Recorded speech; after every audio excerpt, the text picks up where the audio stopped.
All right, hi everybody, welcome back. So on the board I have what probably looks intimidating to start, but don't worry. We have our Python simple linear regression from before. We implemented this a while ago. Remember, this one doesn't use NumPy and it treats the beta naught and beta 1, our parameters, as this explicit dictionary right here. And so the important part for us is that there's this training parameters function, which is going to change beta naught and beta 1 to the new values based off of some formula, except most of the time we can't do this. We're going to use gradient descent instead. So what we're going to do is change this.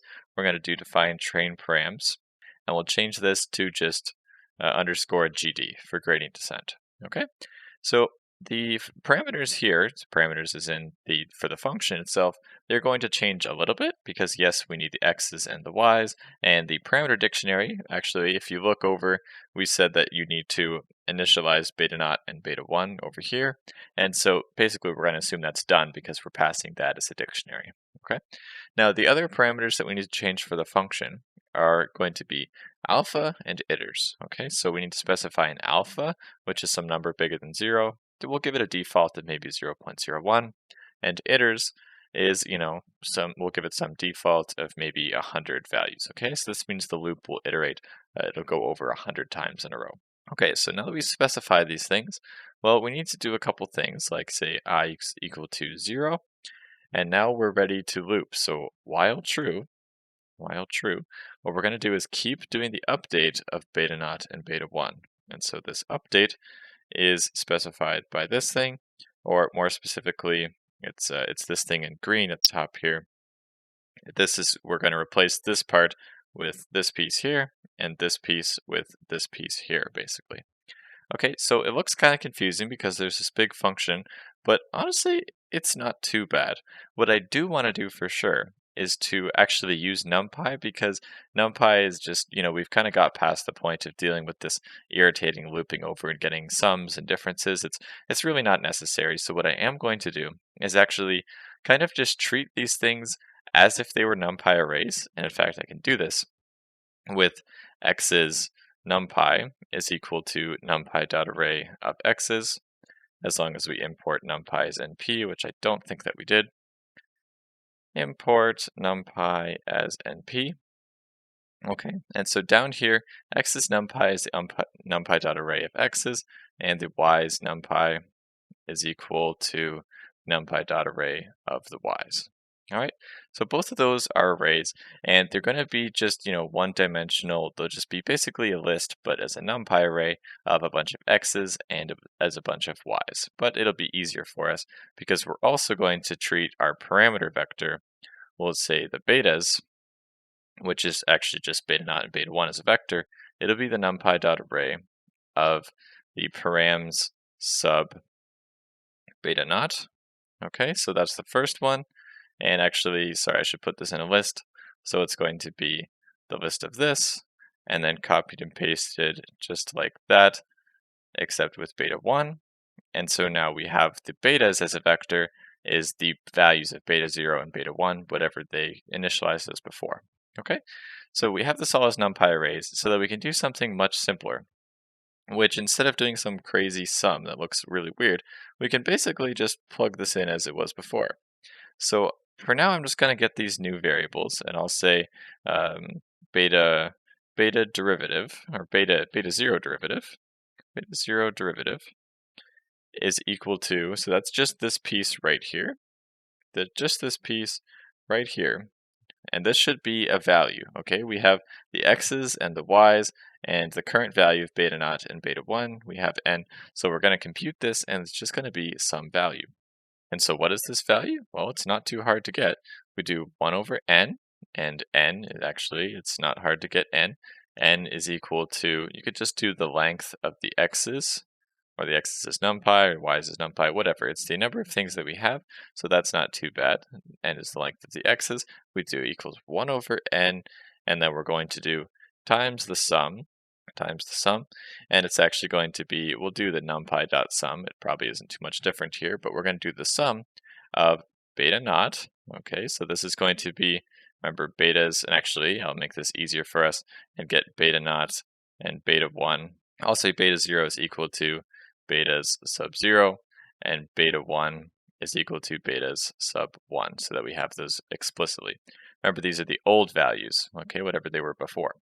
So we'll do the NumPy dot sum of beta 1, or beta 0, sorry, beta 0 plus beta 1 times x's NumPy. Okay, so what actually is this thing? And I'll put it in brackets to make sure it really does the right thing. Might be kind of weird at first. What is this? Beta 1 times the x's is NumPy. Well, this is a big long vector where we multiply beta 1 by all of the x's. And then so if we add to that beta naught, well, that's beta 1 plus beta naught plus beta 1 times all of the x's.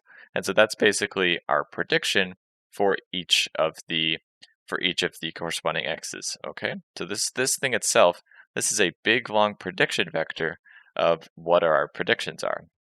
And so then if I do this, if I subtract this by y's NumPy, okay, so then it's a big long difference vector. Okay, so this thing in here, this is a huge thing where each component is the corresponding difference between the prediction and the actual.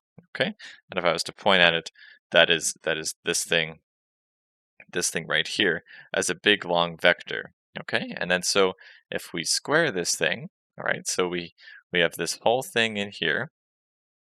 Sorry about that. In here, and then we square that. We can do it like this. That's the squared operation, and so that'll do it component-wise. So we'll now have a big long vector of each of the differences squared, and then if we sum that, which I already wrote as numpy.sum, then that is the sum of those squared differences, and then we divide that all by n. So that in whole, this is just in one line. We actually have this whole value here. Okay, and so it's exactly the same as the MSE, except technically we have to multiply by 2 here, and I normally in the function the 2 is written here, or it's written over here, but it really doesn't matter where we put it there. We'll do 2 over n over here. Okay, so that's the value of the beta 0 derivative, and this is the value of the beta 1 derivative is going to be extremely similar. Okay, it's all of that same stuff if we look at it, except it's going to have it multiplied. Actually, sorry, I was looking at the MSE and I was saying we should square that. Actually, that should not be squared. That is not squared in the derivative. That's my bad. Okay, so that shouldn't be squared, and so we have 2 over n times that thing, and beta 1 derivative is basically the exact same thing. It's all of that, except before we sum all of them, we have to multiply this thing. Remember, this is basically the difference vector, and so what we can do is multiply this by just the x's NumPy.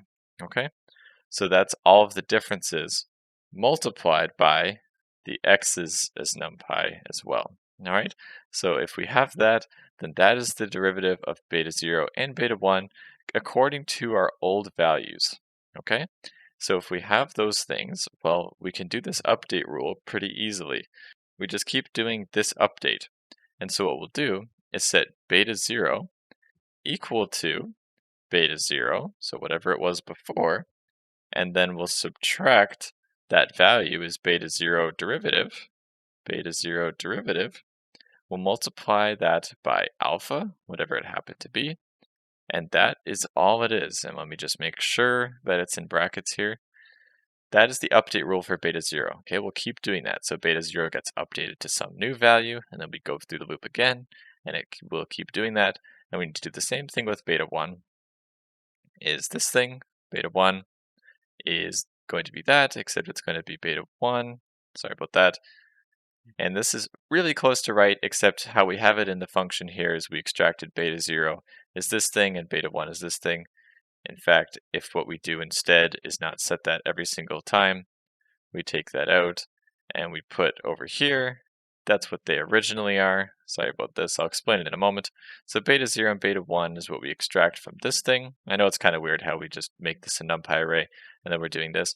But then what we could do here at the end, so since we keep getting these derivatives, and then we keep updating this beta 0 and beta 1, whatever it used to be, well, we need to actually update our parameter dictionary.